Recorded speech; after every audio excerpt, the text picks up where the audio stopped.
Hi guys, നമ്മളിന്ന് ഓടിക്കുന്ന ഫോർച്യൂണറാണ്. നമ്മുടെ ഫോർച്യൂണറിൻ്റെ ഉള്ളിൽ AdBlue level low fill up AdBlue in 893 kilometres see owner's manual എന്ന് പറഞ്ഞിട്ട് കാണിക്കുന്നുണ്ട്.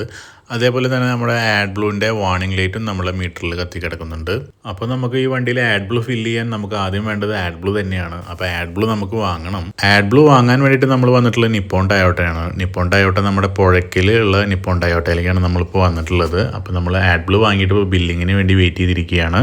അപ്പോൾ നമ്മൾ വാങ്ങിയ ആഡ് ബ്ലൂ ഇതാണ് കേട്ടോ. 5 ലിറ്ററിൻ്റെ ക്യാനാണ്. ഇതേപോലത്തെ 2 ക്യാനാണ് നമ്മളിപ്പോൾ വാങ്ങിയിട്ടുള്ളത്. 5 ലിറ്ററിൻ്റെ അങ്ങനെ 10 ലിറ്ററാണ് നമ്മളിപ്പോൾ ആഡ് ബ്ലൂ വാങ്ങിയിട്ടുള്ളത് ഇവിടുന്ന്. ആഡ് ബ്ലൂവിൻ്റെ കൂടെ തന്നെ നമ്മൾ 2 പൈപ്പും വാങ്ങിയിട്ടുണ്ട്. ഈ പൈപ്പ് എന്തിനാണെന്ന് വെച്ചാൽ നമ്മുടെ ആഡ് ബ്ലൂ ടാങ്കിലേക്ക് കണക്ട് ചെയ്തിട്ട് ഒഴിക്കാൻ വേണ്ടിയിട്ടാണ്. ഇതുണ്ടെങ്കിൽ ഒരു തുള്ളി പോലും പുറത്ത് പോവില്ല. നമ്മുടെ ആഡ് ബ്ലൂ ക്യാപ്പ് വരുന്നത് ഫോർച്യൂണറിൻ്റെ ബോണറ്റിൻ്റെ ഉള്ളിലായിട്ടാണ് കേട്ടോ വരുന്നത്. ചില വണ്ടിക്കൊക്കെ നമ്മുടെ ഡീസൽ ടാങ്കിൻ്റെ തൊട്ടടുത്തായിട്ട് വരാറുണ്ട്. നമ്മുടെ ഫോർച്യൂണറിൽ വരുന്നത് ബോണറ്റിൻ്റെ ഉള്ളിലായിട്ടാണ്. അപ്പോൾ നമ്മളിപ്പോൾ 5 ലിറ്റർ മാത്രമേ ഒഴിക്കുന്നുള്ളൂ. ഏകദേശം 5 ലിറ്റർ ഒഴിച്ച് കഴിഞ്ഞാൽ തന്നെ നമ്മുടെ ആഡ് ബ്ലൂ ലെവൽ ഏകദേശം കറക്റ്റ് ആയിരിക്കും. ആഡ് ബ്ലൂ എന്ന് പറഞ്ഞാൽ ശരിക്കും അമോണിയ ആണ്. അപ്പോൾ നമ്മുടെ ഡീസൽ എഞ്ചിനിൽ നിന്ന് വരുന്ന നൈട്രജൻ ഓക്സൈഡും അമോണിയം കൂടിയിട്ട് നമ്മുടെ കാത്തലിക് കൺവേർട്ടറിൽ വെച്ചിട്ട് കൺവേർട്ട് ആയതിനു ശേഷം നമ്മുടെ വാട്ടർ ആൻഡ് നൈട്രജൻ ആയിട്ട് പുറത്തേക്ക് വരും. അതായത് എമിഷൻ കുറയ്ക്കുക. അത്രയാണ് നമ്മുടെ ആഡ് ബ്ലൂ കൊണ്ടുള്ള ഉപയോഗം എന്ന് പറയുന്നത്.